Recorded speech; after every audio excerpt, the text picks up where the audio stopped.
Students, आज हम लोग इम्परेटिव सेंटेंस पढ़ेंगे।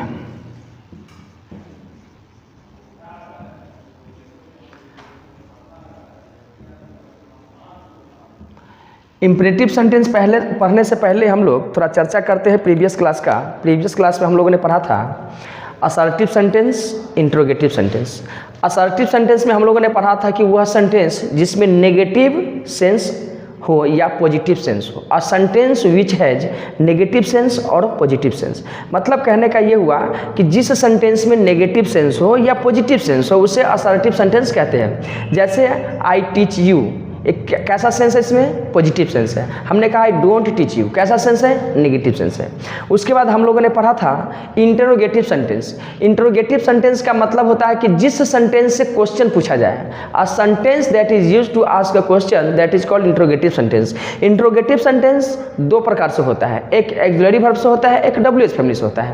ऑक्सिलरी वर्ब में हमने बताया था आपको कि am, is, are, was, were, do, does, did, has, had, shall, will, should, would, can, could, may, might, must, और to, dare, need, used to, ये सभी जितने भी वर्ड हैं ये ऑक्सिलरी वर्ब है। ऑक्सिलरी वर्ब की संख्या 24 होता है। इससे भी प्रश्न पूछा जाता है। अगला हमने बताया था कि WH फैमिली से क्वेश्चन पूछा जाता है, जैसे what, when, why, how, which, whose, whom, इस प्रकार से कई WH है जिससे क्वेश्चन पूछा जाता है। दोनों में आखिर अंतर क्या है? तो जब भी ऑक्सिलरी वर्ब से क्वेश्चन पूछा जाता है तो आपका जो रिप्लाई होना चाहिए वो यस और नो में होना चाहिए।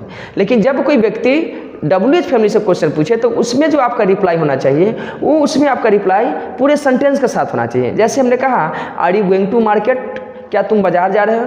तो तुमसे पूछा जा रहा है कि क्या तुम बाजार जा रहे हो, तो इसका जो रिप्लाई होना चाहिए वो यस और नो में होना चाहिए। जैसे कैसे sir? Yes I am going to market. अगर नहीं जा रहे हो तो क्या बोलना चाहिए? No I am not going to market. दूसरा हमने कहा कि WH फैमिली से कि सेंटेंस अगर आपसे पूछा जाए तो कैसे जवाब देना है। जैसे why are you going to market, आप बाजार क्यों जा रहे हैं? तो आप किस काम से जा रहे हैं वो कारण आपको दिखाना पड़ेगा। जैसे मान लीजिए कि आपको कुछ सब्जी खरीदना है, दोस्त से मिलना है, तो क्या कैसे बोलना है? जैसे आपने इससे पूछा कि why are you going to market, तो yes I am going to market because I have to purchase some vegetables and meet my new friends. ऐसे करके आप जवाब दे सकते हैं। तो आज हम लोग चलते हैं, स्टार्ट करते हैं इम्परेटिव सेंटेंस। आखिर ये इम्परेटिव सेंटेंस है क्या? तो इम्परेटिव सेंटेंस में 4 चीज़ है, उसको ध्यान से देखिएगा। अभी हम इसका डेफिनेशन लिख रहे हैं तो समझने का प्रयास करेंगे। हमने कहा कि इम्परेटिव सेंटेंस क्या है, तो a sentence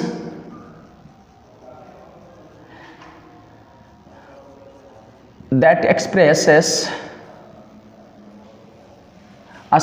expresses order, command,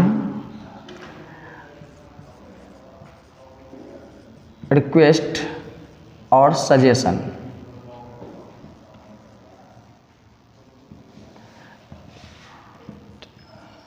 Suggestion is called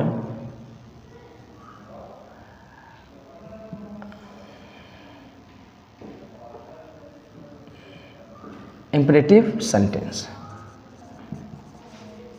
देखिए क्या कह रहा है कि अ sentence that expresses order, command, यहाँ पे डी छूट गया है, ऑर्डर, कमांड, रिक्वेस्ट और suggestion is called imperative sentence. मतलब वह सेंटेंस जो क्या क्या एक्सप्रेस करता है? ऑर्डर का मतलब क्या होता है? आदेश, कमांड, उसके बाद क्या है? रिक्वेस्ट और सजेशन। ये 4 चीज़ शो करता है, ऑर्डर, कमांड, रिक्वेस्ट और सजेशन। अगर ये 4 चीज़ का सेंस समझ में आ रहा है, फील हो रहा है कि ये 4 चीज़ इसमें शो हो रहा है, तो उसे हम इम्परेटिव सेंटेंस कहते हैं। जैसे ऑर्डर, कमांड, रिक्वेस्ट और सजेशन, अगर ये 4 चीज़ लगे कि इस सेंटेंस में है, ऐसा भाव है, तो उसे क्या कहेंगे? Imperative sentence. जैसे एग्जाम्पल देने से क्लियर हो जाएगा, ध्यान दीजिएगा। जैसे हमने कहा stand up, stand up, stand up, खड़े हो जाओ, स्टैंड अप। दूसरा हमने कहा ओपन द डोर। तीसरा हमने कहा क्लोज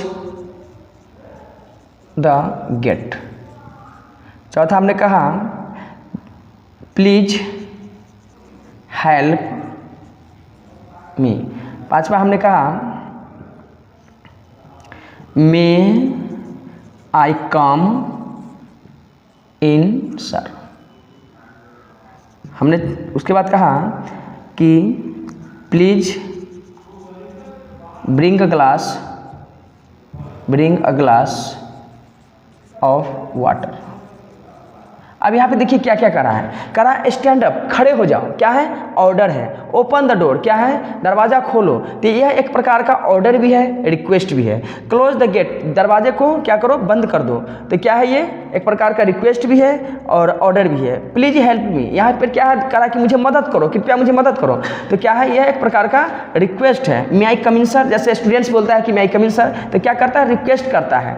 यहाँ पे है please bring a glass of water, कृपया मेरे लिए ग्लास पानी लेकर के आओ, तो क्या है, ये रिक्वेस्ट है। तो इससे साफ पता चलता है कि जिस सेंटेंस में ऑर्डर, कमांड, रिक्वेस्ट, सजेशन, इनमें से चारों में से कोई चीज़ लगे आपको कि ऐसा भाव प्रकट हो रहा है, तो उस सेंटेंस को हम क्या कहेंगे, इंपरेटिव सेंटेंस कहेंगे, इंपरेटिव सेंटेंस कहेंगे।